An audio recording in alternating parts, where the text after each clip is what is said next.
Lambang kepalang merahan. Lambang adalah tanda atau simbol yang mempunyai makna dan fungsi. Begitu juga lambang palang merah.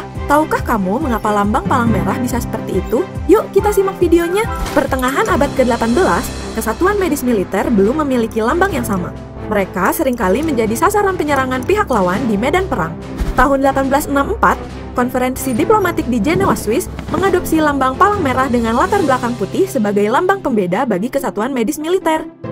Lambang ini untuk merefleksikan kenetralan dan menjamin perlindungan terhadap kesatuan tersebut.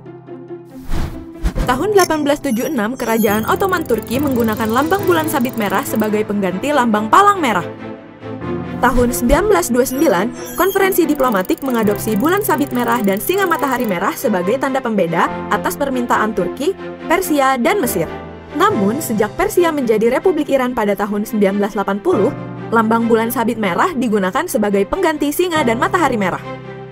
Sebagai penutup usulan lambang, tahun 2005 disahkan protokol tambahan 3 tentang lambang kristal merah yang berstatus sama dengan dua lambang sebelumnya. Sejauh ini ada 157 negara menggunakan lambang palang merah, 34 negara menggunakan bulan sabit merah, dan 1 negara menggunakan kristal merah.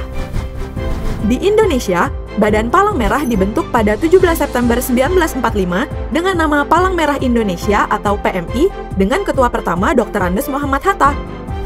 PMI dibentuk atas perintah Presiden Soekarno pada Menteri Kesehatan Kabinet 1, Dr. Buntaran Martoatmojo.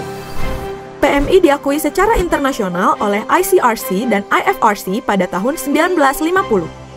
Saat ini, PMI diperkuat legalitasnya sebagai satu-satunya perhimpunan nasional di Indonesia melalui Undang-Undang Nomor 1 Tahun 2018 tentang kepalang merahan, yang juga menegaskan bahwa Indonesia resmi memilih lambang palang merah yang digunakan oleh Satuan Kesehatan TNI dan PMI.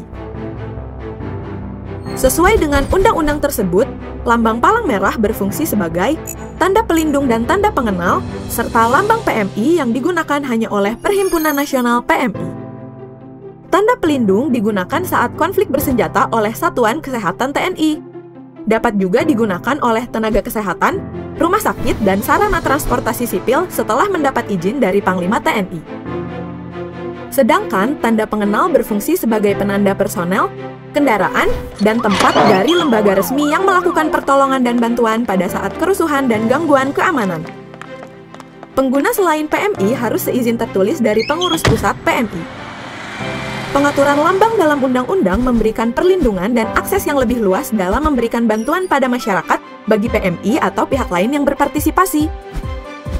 Penyalahgunaan lambang palang merah oleh individu, kelompok, lembaga, organisasi, dan korporasi untuk mencari keuntungan dapat dikenakan sanksi penjara maksimal 10 tahun dan denda pidana maksimal 10 miliar rupiah.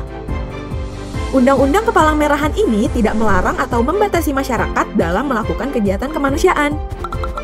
Undang-undang ini khusus untuk mengatur penyelenggaraan kepalang merahan yang dilakukan oleh PMI bersama masyarakat.